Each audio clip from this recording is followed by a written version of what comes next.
সামনেই বিধানসভা নির্বাচন, যুযুধান শাসক ও বিরোধী শিবির। ভোটের আগে পাবলিক পালস কেমন? আমজনতার মন বুঝল জি 24 ঘন্টা।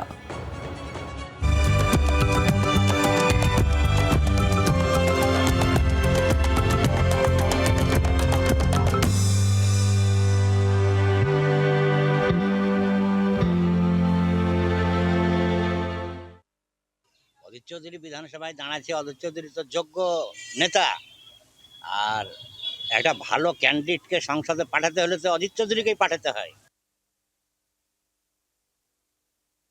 অধীর চৌধুরী তো মানে ভারতবর্ষের বিরোধী দলের নেতা ছিলেন। হ্যাঁ, উনি এত নিচু পথে নেমে আসলেন, একটা বিধানসভা প্রার্থী, ও গোটা ভারতবর্ষ দেখতো বিরোধী দলের নেতা হিসাবে। এবার এইখানে আমাদের দিদির যারা সৈনিক, মমতা দি এবং অভিষেক ব্যানার্জির সৈনিক যারা, তাদেরকে আমার মনে হয় নির্বাচিত করে আবার রাজ্যে আনা উচিত এবং আনা দরকার। অধীর চৌধুরী দীর্ঘ আমার জানা মতে প্রায় 30 কি 35 বছর থেকে পার্লামেন্টে আছেন। তো উনি যে কথাগুলো বলেন সাধারণ মানুষের জন্যই বলেন। হ্যাঁ, তো আমরা সাধারণ মানুষ হিসাবে এইরকমই একজন ক্যান্ডিডেটকে চাইবো যিনি আমাদের কথা বলবেন। অধীরবাবু বহরমপুরবাসীর আইডল। উনার বিকল্প আগেও ছিল না, নানান রকম ম্যানিপুলেশন করে গভর্নমেন্ট এসেছে। এবার সেই ম্যানিপুলেশন মানুষ ধরে ফেলেছে।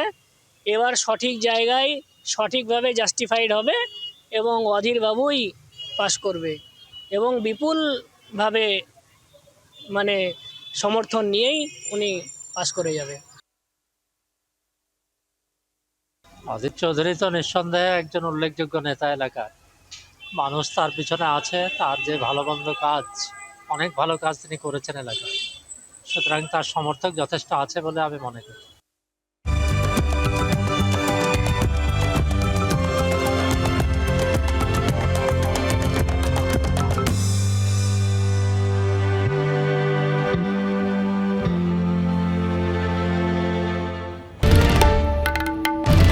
বাংলার আওয়াজ, বাঙালির আবেগ, জি 24 ঘন্টা।